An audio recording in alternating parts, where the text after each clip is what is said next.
According to the Cambridge English Dictionary, fast fashion is defined as clothes that are made and sold cheaply, so that people can buy new clothes often. This definition raised some questions for me. Why do people buy fast fashion? Why is the current fashion industry so dominant? And in what part of the world is fast fashion the biggest problem? One of the reasons why the fashion industry is so dominant is because over 100 million households depend on the cotton industry for their livelihood. Moreover, the industry is easily accessible for low-income countries because it generates employment opportunities and income. Besides the fact that fast fashion is cheaper, the way we dress and where we shop signify and shape our personal and group identity and culture, since people feel the need to belong in a group. I soon came to the realization that there is no specific part in the world where the problem is the biggest. In Asia, employees of clothing companies such as H&M and Zara are working in hazardous labor conditions. These sewing factories are called sweatshops. Employees of sweatshops are getting abused for speaking up, and they don't even get paid the minimum wage. For example, the minimum wage for garment workers in Bangladesh is $68 per month, but many garment factories pay less. This excludes almost all of the core labor standards in sweatshops. I discovered this while watching the documentary The True Cost. The core labor standards are freedom of association, the right to collective bargaining, prohibition of all forms of forced labor, and non-discrimination in employment. However, the sweatshops aren't the only factories who break the core labor standards. Another example are the suicide nets at the Apple factories in China. The labor conditions are so bad that the employees want to commit suicide. Moreover, the employees of the Apple factories in China are being emotionally and verbally abused. They are timed how fast they work, they aren't allowed to talk during work hours, and they work very long shifts with almost no breaks. In a way, the suicide nets of the Apple factories are connected to the sweatshops. The reason for this is because the labor conditions in sweatshops are just as bad as they are in the Apple factories. However, we, as Western people, don't do anything about it, because we think that people in low-income countries don't have a better option than to work in these bad labor conditions. It was a national day of mourning today in Bangladesh, honoring the more than 100 workers who died in that garment factory fire on the weekend. Bangladesh is the garment factory to the world, producing cheap clothes in often deplorable conditions. Officials suspect arson, though others say in their greed for profits, factory owners give short shrift to safety. Robin Stickley reports. On April 24th, 2013, Bangladesh's Rana Plaza factory building collapsed. Over 1,100 people died, and around 2,500 people were injured, making this the deadliest accident in the history of the garment industry. Some brands that are linked to the Rana Plaza factories are Primark, Walmart, and the Carrefour. However, I started to wonder, are my clothes now made in safer factories after this disaster? In some cases, yes. The Western clothing companies put pressure on the owners of the sweatshops to improve the labor conditions for their employees. For example, with fire plants. However, this is not the case with all the sweatshops, because not all sweatshops directly supply to Western clothing companies. Therefore, these sweatshops didn't improve their labor conditions at all. They only did on paper so that they could continue to produce clothes.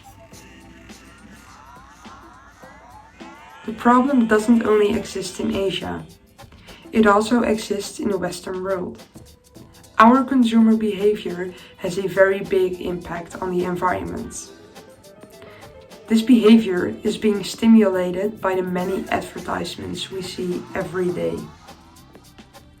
As earlier stated, our consumer behavior is influenced by the people we know and see. When I was younger, I didn't have any sense of fashion. But when I went to high school, I saw more people with different kinds of clothes that I also wanted to wear. Therefore, I would go to the same stores they would shop at to get the same clothes. For me, this created the effect of walking with the crowd. This brings me to the iceberg model. There is always more to a problem than the eye can see. With fast fashion, this is the patterns of behavior and the system structure that is most of the time missed, because people don't look for the reason behind the environmental impact of fast fashion. Fast fashion is made to make you feel like you are out of trend. By implementing this technique, the big clothing companies can produce 52 micro seasons of clothing a year instead of only 2 seasons like they used to. However, this is not the only reason why people can't see what is actually going on. Fast fashion companies are fooling their customers. For example, sales aren't really sales. When a customer goes to the designer outlet, they aren't actually buying designer clothes. They are buying normal clothes of a lower quality for a low price. Materials used to make fast fashion are bad for the environment. The fashion industry is also one of the biggest causes of air pollution. That is why people who live near the sweatshops get diseases or are born handicapped. These patterns of behavior are influenced by organizations such as fast fashion companies and their advertisements. As I mentioned earlier, our consumer behavior is stimulated by the advertisements we see. On average, we see 5,000 advertisements a day. That means we live in a consuming economy. We are stimulated to keep buying new clothes because it is told and shown to us that we need it. But what impact does fast fashion have on the earth? Here are some numbers of a report on Textile Economy from 2015. 53 million tons of fiber is used for the production of clothing, 12% of which is lost. 98 million tons of oil per year are used to produce synthetic textiles, fertilizers to grow cotton and chemicals to produce, dye and finish fibers and textiles. 43 million tons of other non-renewable resources are used in the production process across the value chain. 20% of industrial water pollution globally is attributable to the dyeing and treatment of textiles. 73% of clothes are landfilled or incinerated. So, what can we do? Something we can do to change our consumer behavior and the environmental impact of fast fashion is to reuse our clothes. Let me describe a future situation for you. The year is 2045. The fashion industry is more sustainable than ever before. Small companies are working together to create new clothing items out of already used clothes. So, for example, a new denim jacket made from an old trouser. There will be fewer natural materials needed from the earth to produce new clothes. Moreover, the clothes that are made are easily degradable. When the clothes are buried, instead of burned like they used to, they will degrade easy and fast with the earth. There will be no such thing as air pollution because the degradable process is natural.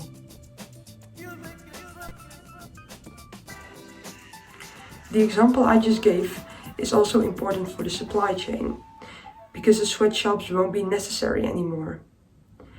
Even though this example is a great future scenario, a lot of things have to change in order for us, as a consumer society, to get to that point.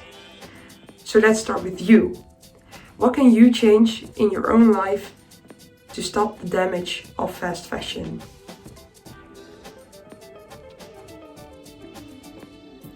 Educate yourself. Seek knowledge about fast fashion and what the impact of it is. Shop in charity shops, vintage shops, take part in clothing swaps. This way you will still have the ability to create new outfits, even though you're reusing someone else's clothes. Just remind yourself to buy less and to buy better.